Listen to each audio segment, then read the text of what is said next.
Sa bawat batang natututong bumasa, sumulat at umawit, may mga guro na unang humuhubog ng kanilang kinabukasan.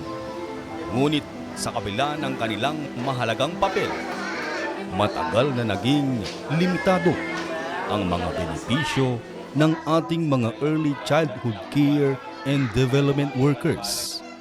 Ngayon, isang makasaysayang ordinansa ang nagbibigay sa kanila ng mas mataas na suporta at pagkilala. Dito pa anak green. Ito ang kwento ng Magna Carta para sa ECCD workers ng lungsod ng Tabuk.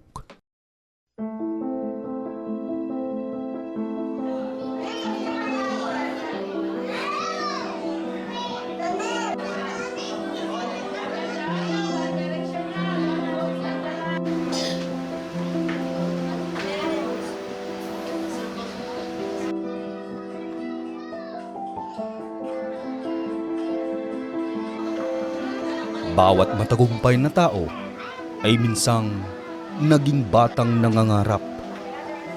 At bago pa man sila natutong bumasa, sumulat o magbilang, may isang taong unang humawak sa kanilang kamay. Hindi sila sikat. Hindi sila madalas mapansin. Ngunit araw-araw, hinuhubog nila ang kinabukasan ng ating lipunan.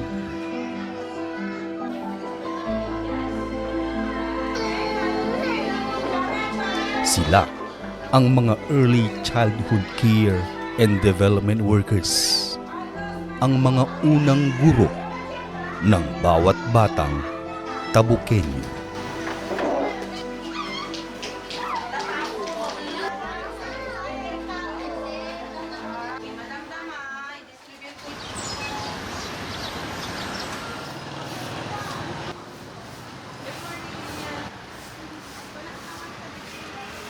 Habang marami pa ang natutulog, nagsisimula na ang kanilang araw.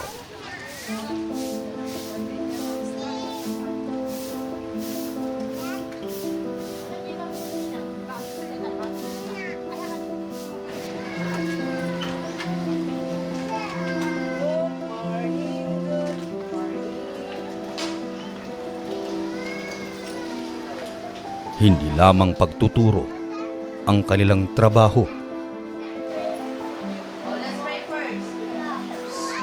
Sila rin ang tagapag-alaga, tagapayo, tagapagbigay ng pag-asa. At sa bawat kanta, sa bawat kwento, sa bawat yakap, unti-unting nabubuo ang pagkatao ng isang bata.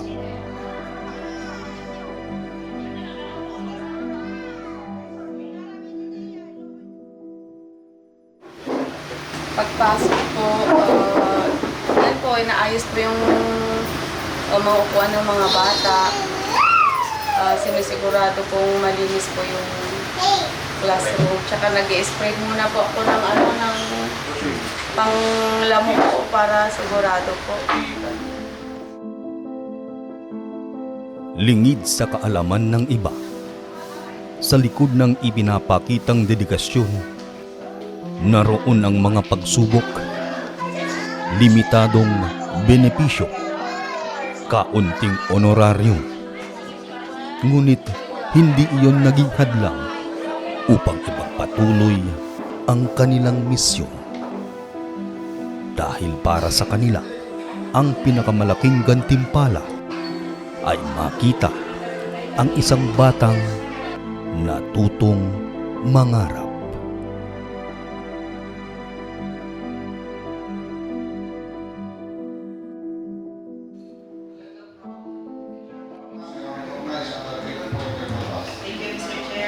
Mr. Chair, may I move that Sa sangguniang panlunsod ng Tabuk, may isang panukalang isinulong upang kilalanin ang kanilang sakripisyo. Isang ordinansang hindi lamang tungkol sa pera, kundi tungkol sa dignidad, pagkilala at paggalang.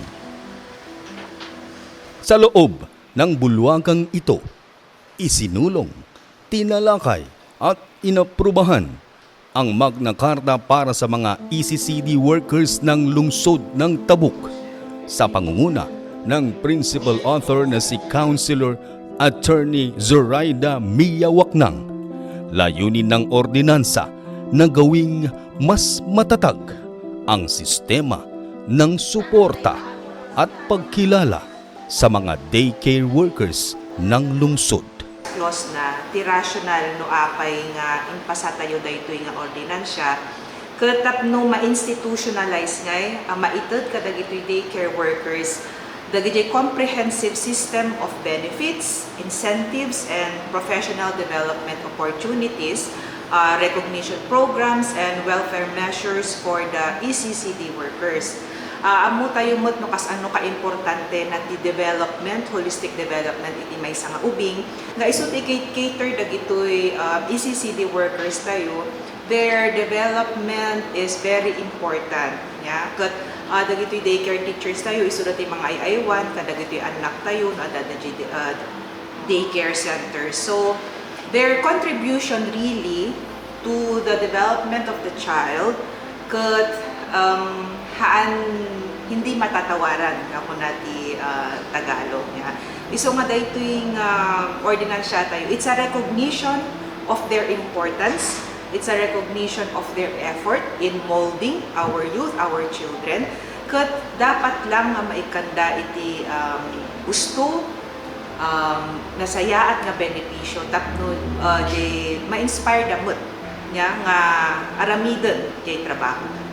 Sa ilalim ng Magna Carta, ang mga accredited ECCD workers ay tatanggap ng buwanang honorarium na 8,000 piso. 6,000 piso naman para sa mga kasalukuyang nasa accreditation process. May loyalty incentives, retirement assistance, professional development, annual ECCD Congress, excellence awards, at higit sa lahat, isang malinaw na direksyon tungo sa paglikha ng permanenteng plantilla positions para sa mga kwalipikadong ECCD workers. Hindi lamang ito dagdag na benepisyo, isa itong pagkilala sa kanilang propesyon.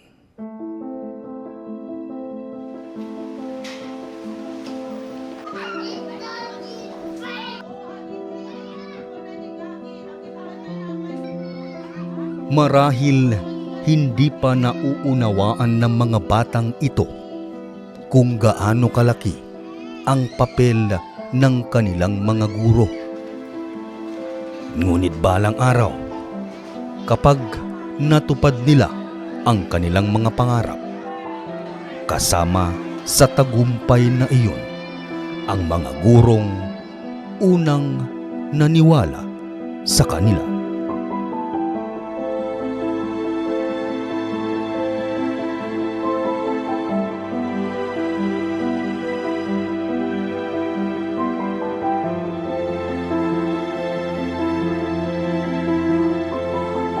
May mga bayaning hindi nagsusuot ng uniforme. Hindi rin sila laging nasa entablado. Ngunit araw-araw, may mga buhay silang binabago.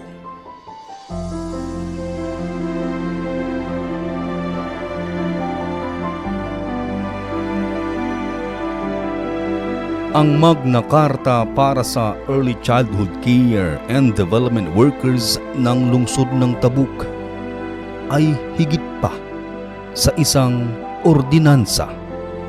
Isa itong pasasalamat, isang pagkilala, at isang pangakong habang inaalagaan nila ang kinabukasan ng ating mga anak. Hindi sila malilimutan ng kanilang lungsod. Dahil ang paghubog sa isang bata ay paghubog sa kinabukasan ng isang bayan. At ang bawat kinabukasan ay nagsisimula sa isang guro.